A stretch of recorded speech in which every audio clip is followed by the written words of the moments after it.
L'invité du jour vous est présenté par Algérie Télécom. Algérie Télécom, toujours plus proche.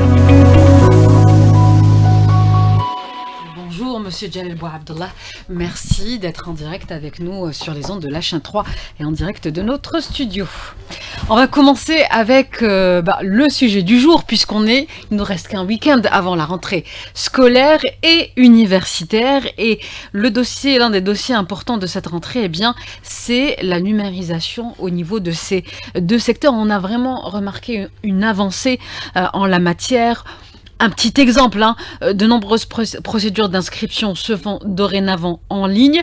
C'est une avancée, on n'a pas encore atteint le tout numérique, mais est-ce que vous pouvez nous faire un petit peu une vision globale où on est ce processus de numérisation au niveau déjà de l'éducation nationale, puisque la rentrée c'est dimanche? Bonjour Céline et merci beaucoup pour l'invitation. C'est toujours un plaisir d'être Plaisir partagé. D'ici. Alors, aujourd'hui, quand on voit un petit peu où est-ce qu'on en est avec le process de digitalisation ou de la mise en place de la stratégie de transformation numérique dans ces secteurs-là, déjà, il va falloir qu'on divise ou qu'on explique quels sont les différents secteurs qu'on a. En fait, on a déjà les trois premiers niveaux, que ce soit primaire, CEM et lycée. On a le côté université et bien sûr, il ne faut pas oublier le côté formation professionnelle. Absolument. Donc, si on essaie de voir un petit peu ces 4 départements, aujourd'hui, il y a un certain nombre d'apprenants, d'étudiants, d'élèves. Il y a des choses qui ont été faites, il y a des actions, que ce soit la mise en place d'outils numériques, d'inscription en ligne. Je ne vais pas dire qu'il n'y a rien qui n'a été fait. Au contraire, il y a des choses, il y a des actions. Par exemple, la mise en place de tablettes au niveau des primaires. Les inscriptions aujourd'hui sont plus ou moins 100% en ligne. Il y a carrément, comme je l'ai dit, il y a une distribution qui a été faite au niveau du ministère de la formation professionnelle. On a vu en l'espace de 10 mois un changement total et qui a vraiment boosté ce côté-là. L'université aussi, on peut même le remarquer sur d'autres chiffres, on pourra en parler tout à l'heure. Il n'y a pas de problème. D'ailleurs, pour ce qui est un petit peu de l'apprentissage, on voit que les enfants, eux déjà, ils sont dans tout numérique à partir tout petit, 2 ans, 3 ans, ils ont déjà leur téléphone et les tablettes. Mais est-ce que les enseignants, eux, ont été formés à intégrer le numérique dans leur enseignement? Alors, c'est là où on va parler de stratégie de transformation numérique dans ces secteurs-là. Aujourd'hui, il y a plusieurs acteurs, comme on dit en anglais, des stakeholders, qui agissent dans cette stratégie. On a les apprenants ou les étudiants. Donc, eux, si on prend les gens qui sont les élèves au niveau du primaire, CEM, lycée, c'est là cette génération Y, cette génération Z, cette génération alpha, qui est né avec un téléphone, qui connaît aujourd'hui Internet. Ce n'est pas notre cas. On connaissait autre chose, on connaissait d'autres outils. Eux, ils sont totalement inside. On a ceux qui sont en université qui utilisent déjà Internet et les outils numériques dans leur quotidien. Et bien sûr, la formation professionnelle. Le deuxième acteur, ce sont les formateurs, les enseignants, les professeurs. Aujourd'hui, il y en a ceux qui viennent de notre génération et qui ont, disons, qui ont été accompagnés. Aujourd'hui, il faudrait aussi les former, surtout aux outils numériques et les différents aspects qu'on est en train de voir aujourd'hui. Il y a tout un changement, il y a tout un bouleversement dans ce côté-là. On parle d'IA, d'intelligence artificielle aujourd'hui, on parle de e-learning, on parle d'apprentissage à partir de la maison, et même d'assistants virtuels, de professeurs virtuels. Donc il y a beaucoup de choses. Donc il y a ce côté-là. Il y a un troisième côté que parfois on néglige, on en parle peu, c'est l'infrastructure. En fait, l'infrastructure, c'est-à-dire que ce sont les outils, ce sont les équipements informatiques. On ne peut pas enseigner. En fait, aujourd'hui, si je veux donner des tablettes au niveau des primaires, des CEM ou des lycées, il va falloir que tout le lycée ou tout cette école primaire ou établissement ou ce CEM doit avoir une connexion Internet, il doit avoir du Wi-Fi, des équipements. Aujourd'hui, si on voit le nombre d'étudiants Oui. Entre primaire, CM, lycée, c'est presque 12 millions. Absolument. Voilà. C'est énorme. Donc, si je dis 12 millions de tablettes, c'est qu'il faudrait qu'il y ait 12 millions de tablettes en parallèle, en cas où la tablette... et des petits problèmes techniques. Exactement, voilà. tout à fait. Il va falloir parler d'infrastructures, de systèmes d'enseignement, de formation, d'évaluation. Il y a aussi le côté administratif. Donc, il y a beaucoup de choses qu'il faudrait voir. Et je pense qu'il y a des actions dans ce sens-là. Alors, c'est quoi l'objectif du tout numérique, on va dire, à long terme? On va même pas dire court ou moyen terme. À long terme, le tout numérique, c'est quoi l'objectif, toujours dans le domaine de l'enseignement? En fait, quand on parle du numérique, que ce soit dans le domaine de l'enseignement, de la formation ou dans n'importe quel domaine, en fait, le numérique apporte transparence et équité. En fait, aujourd'hui, on peut tracer, on peut voir ce qui se passe, on peut évaluer et sans qu'il y ait aujourd'hui, parce que quand on part vers le zéro papier, le papier n'est pas traçable. Très difficilement traçable. Par contre, tout ce qui est numérique, là, on sait celui qui a fait, qui n'a pas fait, s'il y a eu des erreurs, il n'y a pas eu d'erreurs, est-ce qu'on peut vraiment avoir les bonnes statistiques, et ça va aider nos gouvernants pour mieux travailler sur des stratégies à court et moyen terme. Il y a quand même un frein au tout numérique, puisqu'il y aura sûrement des inégalités du point de vue des régions. J'allais parler de ça, en fait. Il faut travailler sur ce côté-là. Aujourd'hui, quand on parle de transformation numérique, on parle du tout numérique dans le secteur de la formation, donc cross-secteur, il va falloir aussi penser aussi aux autres régions.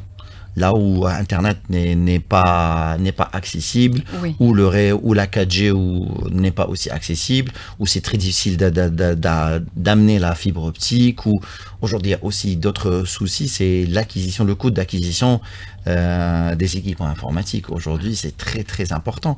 On ne peut pas parler du numérique si on ne peut pas avoir un PC ou un laptop. En fait, c'est une question de budget.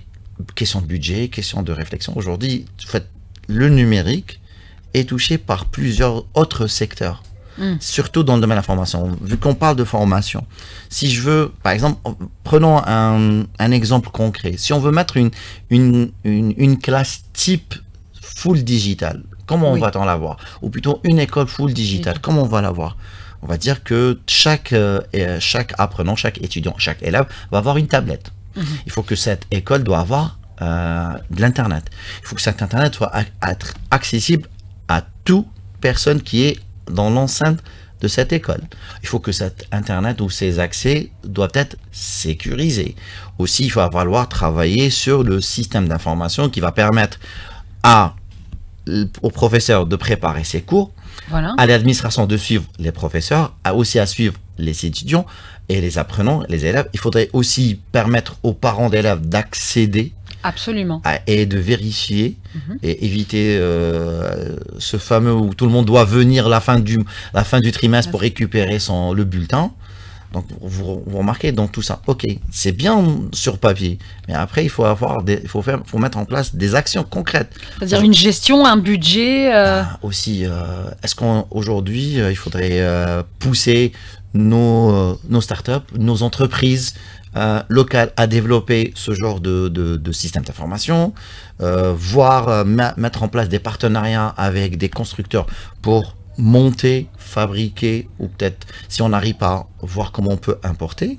Donc, parce que ce côté-là, il faut avoir des équipements sécurisés, très importants, parce qu'on pourra en parler après sur cette partie-là de cybersécurité et de protection des données, surtout quand on parle d'apprenants. Donc vous voyez un petit peu de l'infrastructure. Donc tout ça, ce n'est pas que l'affaire d'un seul département ou d'une seule institution. C'est plusieurs institutions qui sont concernées pour qu'on puisse travailler dessus. Alors, je reviens à la question précédente parce qu'on va parler aussi du facteur humain. Est-ce que vous êtes également formateur? Est-ce que vous ressentez des freins, par exemple, de la part des enseignants quant à l'utilisation complète du numérique et puis leur adaptation à cela? Aujourd'hui, on le voit. En fait, on est en train de sentir qu'il y a deux catégories de personnes aujourd'hui, ceux qui sont full digital ou qui sont pour le digital et ceux qui sont plus ou moins, ils préfèrent toujours la méthode traditionnelle.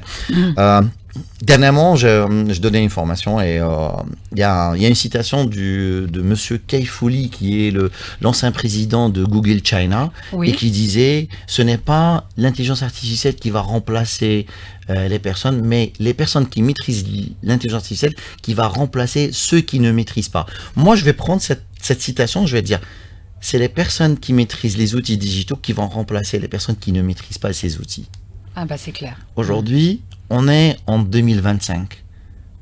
On ne peut plus parler de papier et de stylo. D'ailleurs, ça fait partie des stratégies du Exactement, tout à fait. zéro papier. Zéro papier. Aujourd'hui, il faut utiliser des outils. Aujourd'hui, on a Internet, on a de l'IA, il faut aller vers du cloud, il faut aller vers des solutions. Bien sûr, je parle de solutions locales. On pousse les solutions locales. Quand on n'a pas la solution locale, là, il faut réfléchir à des partenariats stratégiques avec les pays amis. Qu'est-ce que vous voulez dire par des solutions locales du point de vue technique? En fait, aujourd'hui, je veux dire qu'aujourd'hui, on a des entreprises algériennes qui développent des solutions, ce qu'on appelle par exemple des systèmes de formation, des systèmes pour enseignement à distance, des outils de gestion administrative, des outils de sécurité, des équipements, ainsi de suite. Donc, on a ce potentiel. Bien sûr. Je ne vais pas dire qu'on est number one, mais on a quelques-uns. Il faudrait les pousser, il faut les aider et tester. Moi, je suis pour qu'on prenne des solutions locales, algériennes, les tester au niveau de quelques régions. Si ça fonctionne, eh ben, on élargit le champ. Est-ce que, par exemple, ces entreprises algériennes sont soutenues pour promouvoir leurs produits au niveau des systèmes éducatifs? En fait, on est en train de voir plein d'événements aujourd'hui au niveau national. Et même le président de la République, il encourage beaucoup les start-upers, il encourage les entrepreneurs. Regardez qu'est-ce qui a été fait ces 5 dernières années. Mais il reste beaucoup de choses à faire. On peut pas, comme on dit, Rome n'a pas été faite en un jour, mais on peut aller plus loin sur ce côté-là. Donc, il y a des initiatives. Mais il faut pousser aujourd'hui. Alors, une dernière question avant le sommaire de l'actualité à 8h30. Beaucoup de parents craignent qu'il n'y ait plus ce rapport humain entre enseignants et élèves à cause du tout numérique, où souvent il y a des cours qui se font par visioconférence. Le rapport humain, ce qui n'est pas gâché. Vous qui êtes spécialiste des TIC.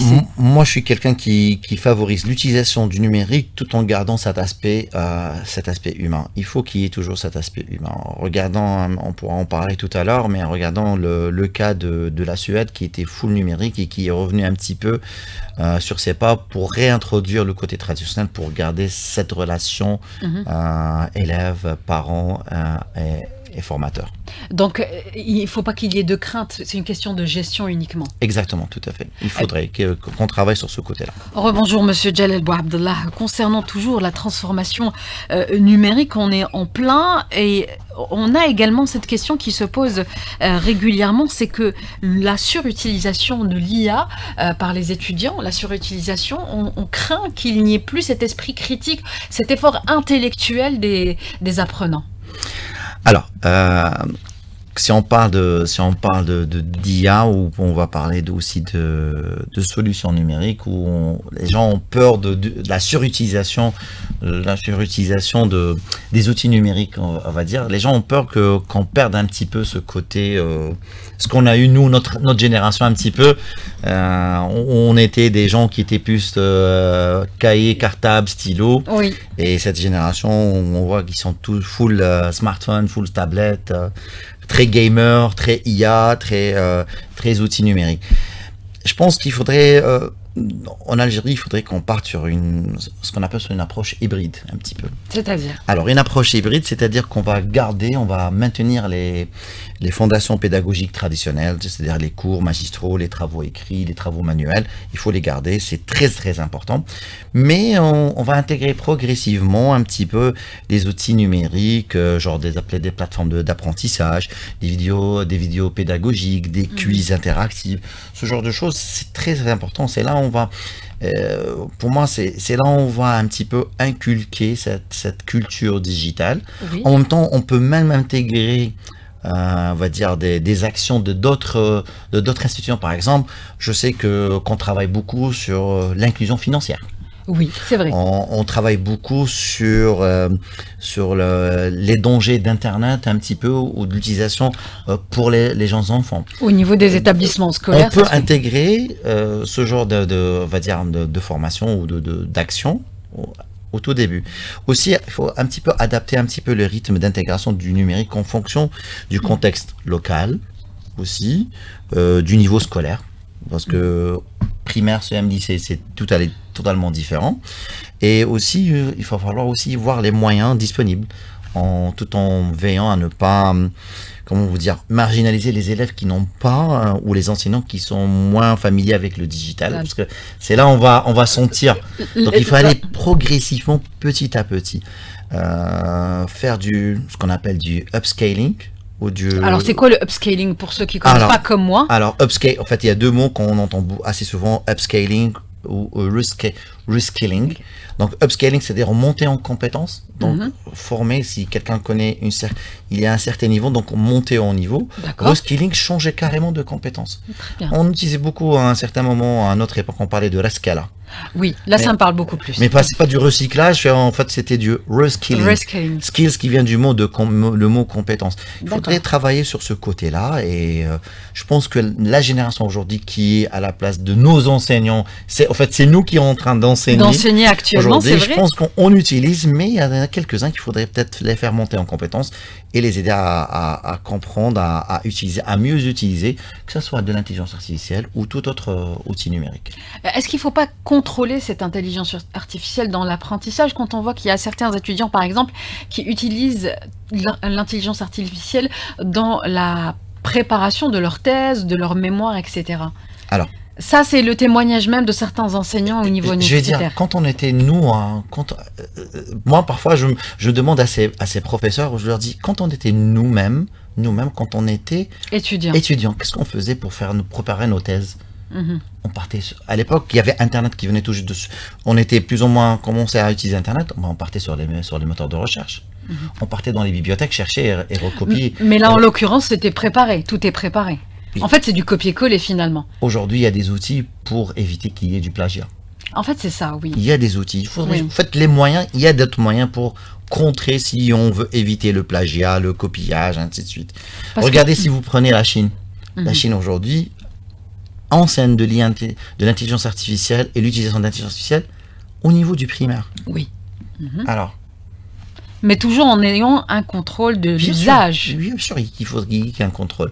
On va dire un contrôle, on ne va pas dire on va limiter. Non, mais il va falloir avoir les outils qui nous permettent de savoir est-ce que cet outil a été utilisé en full, est-ce que l'étudiant, l'apprenant, l'élève a utilisé, ou il a fait confiance totalement à l'IA. Aujourd'hui, juste pour revenir, l'humain restera toujours au centre.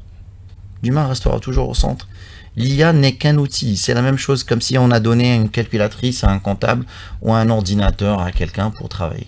En fait, c'est pas une évolution qu'on doit craindre. Il faut juste savoir la gérer. Exactement, tout à fait. Ah bah très bien. On va passer aussi sur l'impact qu'a eu, on va pas dire le processus de généralisation, de numérisation qui a commencé depuis 5 ans. Aujourd'hui, si vous pouviez faire un bilan des avancées qu'il y a eu en matière de numérisation au niveau de l'enseignement, de l'éducation nationale et de la formation professionnelle. Aujourd'hui, moi je suis très content quand je vois que toutes les inscriptions au niveau du CEM, les trois premiers niveaux, donc primaire, CEM, lycée, se font sur Internet. Il faudrait peut-être généraliser que maintenant le paiement des frais d'inscription ne soit pas que par la carte Dahabia, mais généraliser aussi sur la carte CIB, parce que c'est pas tout le monde. Il y a des gens qui ont la carte Dahabia mais qui l'utilisent pas. Donc il faudrait généraliser ça. Même chose pour l'université. Aujourd'hui, on a la plateforme Progress qui est excellente, où aujourd'hui les étudiants, c'est du full inscription, full digital. Et vous avez ce qui a été fait au niveau de la formation professionnelle. Aujourd'hui, l'inscription se fait en ligne, et surtout qu'il y a eu un focus sur les métiers du digital, que ce soit sur de la cybersécurité, que ce soit sur du cloud, sur de l'IA. Aujourd'hui, il y a plus d'une quarantaine de métiers qui ont été ajoutés, de spécialités. Et surtout aujourd'hui, vous voyez que l'inscription se fait en ligne. Quand n'importe qui, moi je peux vous partager, j'ai mon petit neveu qui s'est inscrit totalement en ligne et ça me plaît parce que je peux l'aider, je peux vérifier, je peux conseiller, ce qui était un peu difficile à un certain moment, à notre époque, où on était obligé de partir, d'avoir les informations, parfois les gens ne peuvent pas se déplacer, peut-être qu'il n'est pas là, peut-être qu'il a un petit souci, donc regardez comment aujourd'hui ça a vraiment évolué. Oui, c'est bien, il y a encore à faire. Donc, faut pas dire c'est toujours perfectible. En fait, pour moi, quand on parle de transformation numérique, c'est pas quelque chose qu'on a atteint et que ça s'arrête. Non, la technologie, elle évolue. La technologie, elle évolue. Donc, pour moi, la transformation numérique, c'est quelque chose où on est toujours en train de courir, que ce soit dans le secteur de la formation, de l'éducation. Donc, il faut pousser, il faut toujours être à jour et surtout, il faut toujours être à l'écoute et en mode veille. Alors, que pensez-vous des plateformes qui ont été mises en place, notamment en matière de e-learning, que ce soit au niveau de l'éducation nationale ou de l'enseignement supérieur? Ça a vraiment le vent en poupe. Aujourd'hui, ce qu'on appelle les fameuses LMS, les Learning Management Systems, donc c'est ces plateformes de formation et d'enseignement en ligne, pour moi, c'est très, très important. On le voit. En fait, on avait quelque chose dans ce sens-là quand on parlait d'université à distance. Oui. Le Jamia Boad, on le voyait quand on était très, très jeune. Aujourd'hui, ou les cours à distance, ou les cours du soir. Aujourd'hui, c'est une alternative. À un certain moment, quand on parlait de ce genre de formation, il fallait ramener le professeur, ramener le formateur. Aujourd'hui, un cours en ligne, on peut avoir un formateur qui peut être à Washington, qui peut être au niveau de Tamanrasset, et même chose et vice-versa. Et même pour l'apprenant, il peut être à Tamanrasset et le formateur, il est au niveau d'Alger ou de Tlemcen ou d'Oran ou de Constantine. Donc c'est quelque chose qui est très important. Il faut pousser ce genre de plateforme. Mais je rajoute quelque chose, sécurisé. En fait, c'était la question que j'allais vous poser tout de suite. Il y aura énormément de données sur le cloud. Comment sécuriser toutes ces informations des étudiants, des enseignants, du corps enseignant, etc.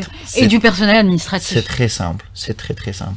Aujourd'hui, on a des lois, on a des normes internationales, on a des lois, on a des décrets. Et comme je le dis assez souvent, charité bien ordonnée commence par soi-même.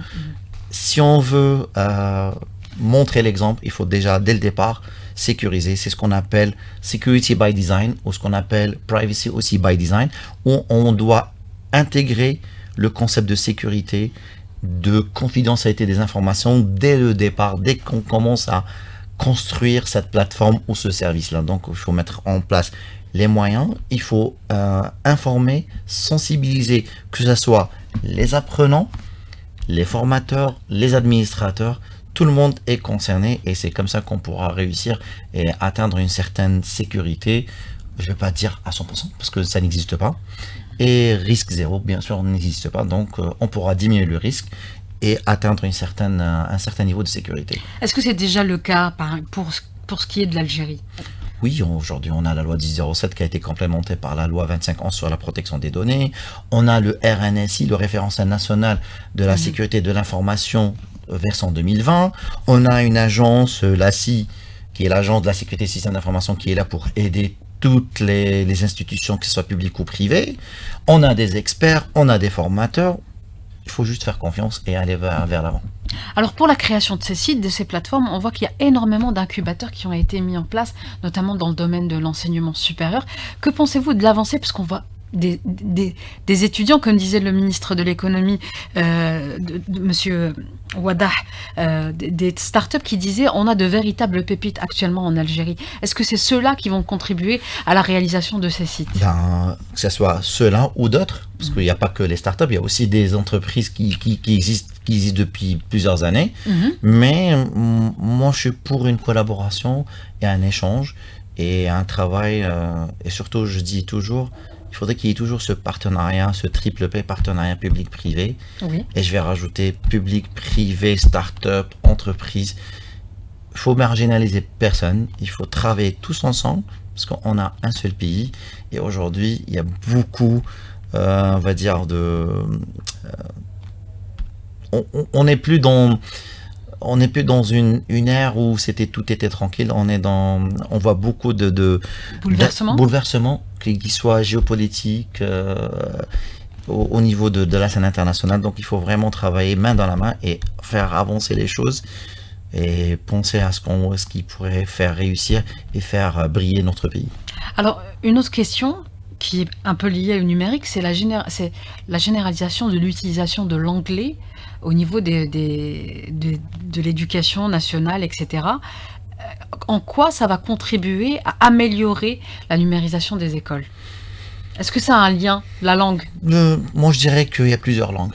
Toutes les langues sont les bienvenues pour moi, que ce soit anglais, français, arabe, amazigh, chinois, espagnol. Ce n'est pas un frein. Ce n'est pas un frein. Aujourd'hui, quand on cherche l'information, quand on veut apprendre, il faut utiliser toutes les langues. Aujourd'hui, qu'on apprenne on connaît tous donc peut-être aujourd'hui, peut-être aller vers du chinois, aller vers de l'espagnol. Tout ce qu'on a eu, même pour le français, c'est un acquis. Pour moi, c'est un butin de guerre, donc on le garde. L'anglais, aujourd'hui, c'est une langue technique. Quand même, c'est la langue de l'informatique, l'anglais. Oui, mais même l'arabe, c'est une langue. Aujourd'hui, avec l'intelligence artificielle, vous pouvez même lui parler avec de l'argot, avec des darija. Donc aujourd'hui, il faut utiliser toutes les langues. Toutes les langues sont les bienvenues. En fait, il faut rester toujours connecté à l'extérieur, ne pas se refermer. Exactement. Il ne faut pas se dire, il ne faut pas rester enfermé ou cloisonné sur une seule langue. Non, il faut être ouvert à toutes les langues. Certes, l'anglais, c'est la langue qui est utilisée dans les échanges commerciaux aujourd'hui, dans les revues scientifiques, mais aussi dans les autres langues. Si vous partez vers le côté orient, vous allez trouver que c'est le chinois qui est dominant. Ah, ce n'est pas d'accord. Ok. Vous qui avez beaucoup voyagé, donc vous allez voir, si vous partez en Amérique latine, ça va être beaucoup plus espagnol. Si vous montez en Russie, les gens vont parler en russe qu'en anglais, en français ou en d'autres langues. Alors, qu'en est-il un petit peu des objectifs qu'il faut on va se créer des objectifs à moyen terme. On est en plein processus de numérisation, on voit que ça avance bien, mais là, qu'est-ce qu'il faut faire avancer le plus? Moi, je dirais interconnecter les établissements scolaires. Ah, ça c'est intéressant. Interconnecter les établissements scolaires, standardiser un système d'information partout au niveau de tous ces établissements, donc un seul système d'information où tout le monde va se connecter, où monsieur le ministre de l'Éducation, ou monsieur le ministre de l'Enseignement supérieur, ou madame la ministre de la Formation professionnelle peut avoir accès aux insights, aux informations à tout moment, à n'importe quel moment pour qu'on puisse suivre. Ça, c'est ce côté. Donc, si on interconnecte et on met en place un système d'information, après, bien sûr, quand on parle interconnexion et système d'information, bien sûr, il y a d'autres aspects, sécurité, les équipements et ainsi de suite. Donc, pour moi, c'est quelque chose de très, très important. Et puis, il y a quelque chose qui peut se faire en parallèle aussi, c'est que généraliser, travailler avec ceux qui créent du contenu aujourd'hui, qui créent de ces supports de cours et intégrer aujourd'hui le digital et l'utilisation du numérique dans les cours aujourd'hui qu'on est en train de faire parvenir à nos élèves ou à nos apprenants. C'est-à-dire adapter le programme? Bien sûr. On ne peut plus rester sur un programme qui date des années 60, 70, 80. On est en 2025. On a une stratégie à vue de 2030. Il faut avancer, il faut actualiser. Ah ben, ça sera le mot de la fin concernant donc un dernier mot si vous voulez. Non, moi je dirais bonne chance, bon courage à tous les élèves, étudiants, apprenants pour cette nouvelle rentrée 2025-2026. Qui commence donc dimanche. Voilà, c'était la fin. Merci beaucoup Monsieur Jalal Bouabdallah. Je rappelle que vous êtes expert en transformation numérique et en cybersécurité. Merci encore une fois. Merci à vous.